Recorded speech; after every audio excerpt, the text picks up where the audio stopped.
Zdravím všechny u nového videa. Dneska bych se s vámi chtěl podívat nějakým způsobem na chytrou domácnost. Budeme se teď dneska zaměřovat na Home Assistant, což je vlastně společnost něco jako je Google Home a ostatní společnosti, ale já jsem si nejvíc oblíbil tuhletu. Já si myslím, že to nemusím nějak extra okecávat, prostě můžeme jít rovnou na věc. Tak, jako první, co se týče Home Assistanta, je to vlastně rozhraní, jako je Google Home. Je síťový server, který musíte mít doma počítač nějaký, jako který na to máte vyhrazený. Já například používám Intel NUC, ale můžete mít na to i Raspberry Pi, což je taková vlastně malinká takový malinký počítač. A tady vidíte, že se dá na to využít Raspberry Pi, ale jde o to, že tady máte hodně velkou přizpůsobivost. Co se týče různých oken, což jde taky jako v Google Home, ale můžete si tam naintegrovat třeba co chcete do tohoto. Můžete si tam i dokonce dát, myslím, že tady jsou ty pluginy i dokonce na virtuální počítač, což vám na MSIM Google Home běžet nemůže. Pak tam máte hromadu dalších věcí, které vám na to můžou běžet. Ten počítač můžete využít i jako NAS na fotky. Já tam třeba nějaké fotky mám, ale jde to jenom tehdy, když máte normálně ten Intel NUC, kde máte třeba terabajtový disk, jinak bohužel tady ztrácíte tady tu možnost, jelikož když tam máte jenom ten koupený vlastně ten Home Assistant Green, tak tam je vlastně nějaká základní paměť. Nevím, kolik tam je přesně, ale je to vlastně lepší, když máte svůj ten Intel NUC, protože tam si dáte třeba terový disk a ten systém si zabere třeba 20-30 GB a zbytek máte volný, takže můžete si tam ukládat v klidu těch 900 GB můžete využít. Ale jde o to, že tady fakt můžete naintegrovat všechno, jo. Od úplně nejhorších prostě značek, jako je třeba Tuya, nebo není nejhorší, ale má určité problémy nebo nedostatky v určitých směrech, ale mně se hodně líbí na tomto, jak je to prostě, že to je zadarmo, ale zase je tam trochu takový ten problém, že máte vlastně, já to mám v češtině, jo, takže tady se omlouvám za překlad špatný, ale je tam na huby to, že musíte trochu s tím umět, co se týče jako toho stažení toho asistenta. Dneska si to chci s vámi jenom projít, když tak bychom udělali i video, kde stahujeme Home Assistant na nějaký Intel NUC. Mám jich tady víc, měl jsem jich asi 5 a tak jsem ten jeden využil. Běží mi to na i3, 4 GB RAM a úplně bohatě to stačí.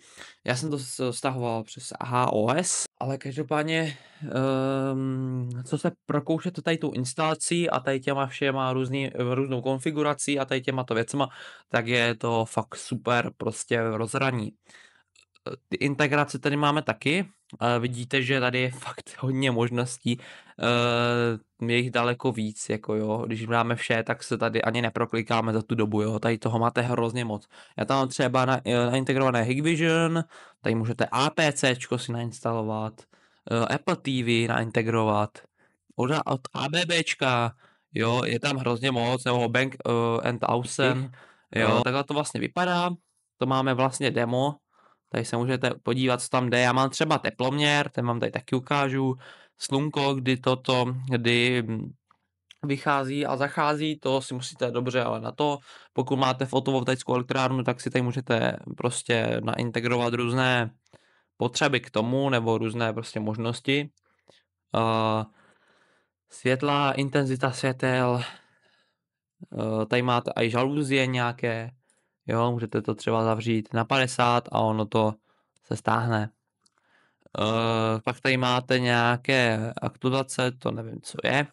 No, je tam toho hrozně moc, tady si můžete vyhledat vlastně danou integraci, kterou jste udělali. Takže pokud máte třeba, nevím, Nest Audio, tak máte Reprar, jsme tam pustili nějakou písničku. No, to jsem vám chtěl teda ukázat, dá se to propojit i s Alexou a i s vlastně od Google vlastně, s Google Asistentem. Je to perfektní, když to máte, třeba máte Google Nest Mini nebo něco takového, tak je to dobrý, že to takhle můžete propojit a dát všechno dohromady. Nyní se podíváme do mojeho Home Asistenta, který mám já. Nyní můžete vidět vlastně moji stránku. Je to jednoduchá stránka, nemám tady žádné složitosti, potom vám ještě ukážu, co tady mám zaintegrované. Mám tady světla, to nějaké LED pásky a vlastně takové tyčky svítící. Toto jsou pásky, toto jsou ty svítící tyčky. Takové ty trubice, jestli znáte. Tady mám relátka, mám 4 relé, to vám tady taky ukážu. Pak tady mám tiskárnu, vlastně na dané kartridži, kolik tam mám barvy. Vidíte, že 20% mám na černé, 10, takže málo. Tak, dále tady mám vlastně download a upload měření, co vlastně tam jsem si taky přidal integraci na tady tuhle věc. Televizi v obyváku mám přidanou a teplotní čidlo, které i tady to ukazuje tady tu křivku. A tu křivku to ukazuje i tady, ale mně se líbilo, že tady je všechny tři, tady je vlhkost, atmosférický tlak. Tak, to je všechno, ještě tady mám battery level, prostě jak moc mám procent na telefonu. Tady mám 20%, takže jsem docela vybito. Tak, už se dostáváme do té zajímavější položky. Máme tady rozvodnou síť, můžete tady přidat spotřebu ze sítě nebo vrácení do sítě. Toto máte pouze, když máte buď měření na vlastně přívodu do rozvaděče, takže máte vlastně třífázový chytrý elektroměr nějaký, nebo chytrý měřič, nebo něco prostě, co dokáže měřit odběr vlastně na přívodu. A pokud máte fotovoltaickou elektrárnu a vracíte do sítě, což můžete, pokud máte přebytky, tak tady vlastně si můžete taky přidat vlastně měření toho vrácení a takhle si to můžete kontrolovat.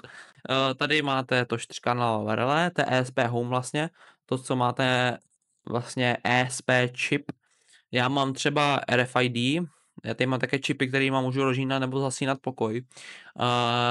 Tím vlastně tady si to musíte naprogramovat. Myslím, že to je jazyk C++ a najdete to na různých fórech, takže nemusíte prakticky nic jako programovat, nemusíte mít žádné programovací schopnosti nebo nějak prostě být pokročilý tady v tomto odvětví. Už to někdo dělal třeba, tak se podíváte na to fórum a udávám tam i kód, a i zapojení a všecko. Mám vlastně ESP8266, což je vlastně ESP modul, který se dokáže připojit na Wi-Fi. Tak nyní přecházíme na to, jak jsem se bavil o té NASce. O NASce jsem se bavil protože tady máte vlastně možnosti uložení. Můžete ukládat kdekoliv soubory, vytvoříte si složky, když si i dáte další integrace, tak můžete se připojit ve Windowsu, si můžete připojit síťový disk, to vám někdy můžu ukázat. Takže to je taky perfektní a toto mám i z mobilu, takže se můžu i z mobilu si můžu třeba přetáhnout. Já si můžu třeba, co mám v počítači, přetáhnout sem, podívat se na to v mobilu, což je dobrý. Pak tady máme Node-RED, který vlastně si můžete tady udělat různé akce. Funguje to jako sketch a vlastně je to také propojování a dá se to udělat hrozně moc věcí. Tady mám to RFID, že dáte, když je RFID on, když přiložíte teda ten čip, tak ať se rožne LED pásek nad dveřma, já mám tady nad dveřma nějaký pásek a vlastně pásek, aby se prostě rožnul, aby se to rožlo a i za stolem. To samé má teda off, takže mám 2 čipy, což vlastně udělá to, že tady nadefinujete tady tenhle čip konkrétní, pojmenujete si ho nějaké, mám třeba Lucas Knittel 1 on a Lucas Knittel třeba 2 off, nevím, kde to teďka, ne, tady, počkejte, tady to není, jo, protože jsem klikl, ano, to je totiž tady, 2 off, takže to je takové představení, tady si dáte třeba novou flow a jsem si přidal kartu, což je vlastně binary senzor, a když tam přiložíte kartu, kterou jsem pojmenoval stav nouze, jsem si připravil na video mimochodem, tak se vám rožnou tyhle ledky. Tady si můžete vybrat, co chcete. Tady si můžete vybrat, co chcete, aby se stalo, aby když třeba bude pohyb před kamerou, tak aby to odeslalo e-mail. Je tam hrozně moc možností a můžeme se na to v nějakém samostatném videu podívat. Pak tady máte shopping list, kde si tady můžete psát vlastně nákupní nějaké seznamy, třeba video napíšeme a teďka vlastně tady máte položku, pak si to takhle můžete odklikat, to je spíš na nákupní seznamy, jestli to odkliknete, odkliknete a takhle se to zaškrtne. To je jenom pro info, protože hodně lidí to nezná, a tak jsem to chtěl ukázat, že to tady takhle funguje. Tak dále tu máme nástroje pro vývojáře, můžete si přidat různé ještě další doplňky nebo další věci, šablony, staty, prostě máte tady toho hrozně moc. Tak a nyní jsme nastavení. Těch aktualizací si nevšimněte, teď jsem to nechtěl aktualizovat, protože abych nemusel čekat, než se to aktualizuje. Tak, nás teďka nyní zajímá integrace. Tady jsem se bavil o těch integracích.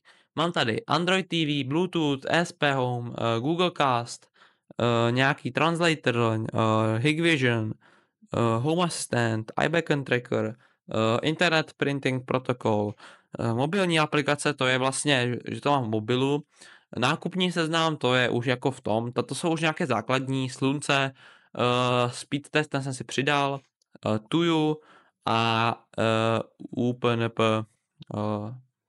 lomítko IGD. Ale pro vás asi budou nejčastěji dávané Android TV Remote, to je vlastně to ovládání té televize, ESP Home, to je na ty vlastně věci, na ten ESP modulek, ten vám potom ukážu. A já nevím, a ještě asi ta aplikace, ta už tam vlastně je, a maximálně ten Hikvision. A ta Tuya asi, když budete mít nějakou tuto. Zařízení. Tady vidíte, co mám za zařízení, mám tady to hrozně moc, no hrozně moc ne, ale něco tady mám. Tady vidíte nějaký Bluetooth, tady mám vlastně tu tiskárnu, aby vám to fungovalo, tak potřebujete ten Internet Printing Protocol. Pak dále tady máme to nevím, proč tady mám připojené, když to tam nemám, to mě nějak blbla totiž ta Tuya. Jsou entity, to jsou přímo ta daná zařízení, to nic. A to je asi takhle všechno, co by vás mohlo zajímat. Pak tady máte doplňky, tady toto, já jsem si nainstaloval to Samba.share, Node-RED, to je vlastně tady to rozšíření, FTP, File Editor, to je vlastně tady ještě upravování, a ještě ten ESP Home Device Builder, což je vlastně na ty ESP modulky. Ten Samba.share je ten síťový disk na Windows. Takže já když si teďka tady rozkliknu si disky, to vám můžu ukázat, tak normálně vidíte tady Media, Home Assistant, Samba Home Assistant, a tam mám potom svoje dokumenty nebo svoje věci. Tak. A já si myslím, že vám můžu jít ukázat myslím, že vám tady můžu pustit záběry, co mám v serverovně.